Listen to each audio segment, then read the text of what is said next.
বিসমিল্লাহির রহমানির রহিম।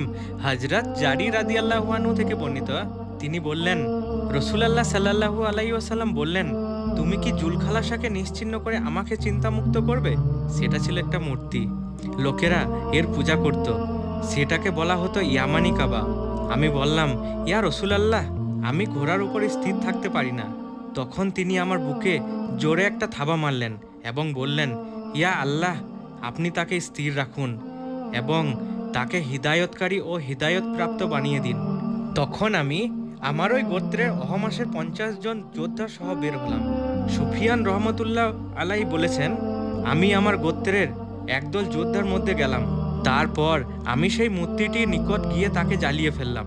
এরপর আমি নবী সাল্লাল্লাহু আলাইহি ওয়াসাল্লামের কাছে এসে বললাম, ইয়া রাসূলুল্লাহ, আল্লাহর কসম, আমি জুলখালাসাকে জ্বালিয়ে পুড়িয়ে পাঁচরা যুক্ত উটের ন্যায় করে ছেড়েই আপনার কাছে এসেছি। তখন তিনি অহমাস গোত্র ও তার যোদ্ধাদের জন্য দোয়া করলেন।